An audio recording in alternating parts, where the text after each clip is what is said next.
এটা আজি কটা গছ এডাল গছৰ ডালি এডাল যদি কাইলৈ জ্বলি যায় তেনেধৰণকে এটা আশ্চৰ্যজনক কথা নহয় নে বাৰু? হয়তো এনেকুৱা কিবা এটা গুণ আছে যিটো গুণৰ কাৰণে হয়তো সেই পাহাৰখনৰ কোনোবাই লৈ যাব খুজিছে, এনেকুৱা নেকি কথাটো? মই তেনেকুৱা ভাবিছো কথাটো।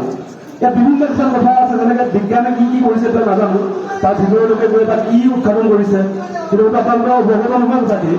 কিন্তু আপোনালোকে সচৰাচৰভাৱে এটাইতো জানে যে সেই পাহাৰখনত থকা মোৰ ঐতিহ্যপূৰ্ণ যি ককা আইতাহঁতৰ দিনৰ পৰাই থকা এই পাহাৰখনত বসবাস কৰা আজি বৰ্তমান সমাজৰ যিখিনি ব্যক্তি ইয়াৰ পিছৰ প্ৰজন্মই জানিব লাগিব সেই কথাটো যে এই উদ্ঘাটন পাহাৰত থকা গছবোৰ আজি কাটিলে কাইলৈ জ্বলে।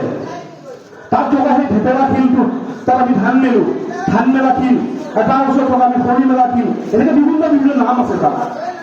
মই জনাত এইবোৰ জানো আপোনালোকে বিনষ্ট হ'ব দিব? কওকচোন বাৰু, হ'ব জানো?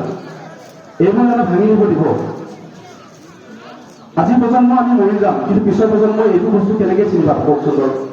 আমাৰ আজি এই সভাখন দিয়া হৈছে হাতী উঠা পাহাৰটোৰ সন্দৰ্ভত।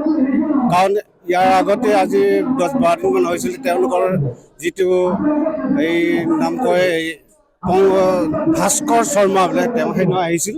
তেওঁ আহি যে আমাক কৈছে কেইজনমান ব্যক্তি মানুহ চপাই লৈ যে আমি পাহাৰটো ইতিমধ্যে আমি ঠিকা পাইছোঁ, গতিকে আমি আপোনালোকে স্থানীয় মানুহখিনিক আমি সাক্ষাৎ হ'ব আহিছোঁ। গতিকে এই কথাটো সেইদিনা কৈছে কথাটো, কিন্তু আমি স্থানীয় ৰাইজে আমি কেতিয়াও মানি ল'ব পৰা নাই।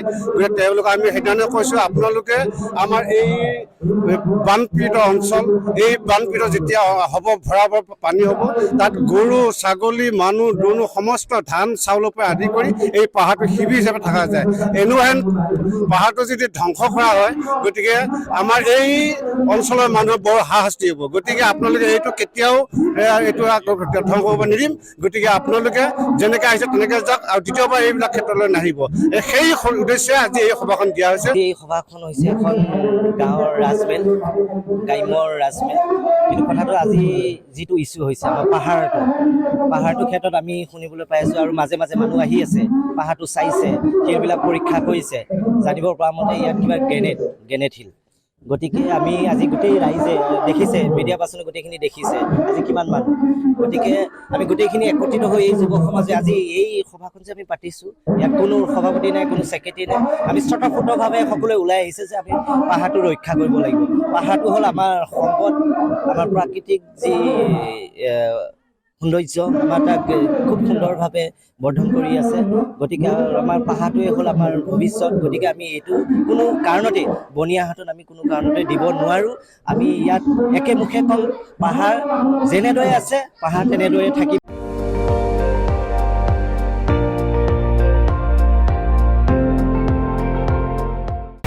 আপুনি চাই আছে ND24, সৰ্বশ্ৰেষ্ঠ নহয় সৰ্বোত্তমৰ দৌৰত।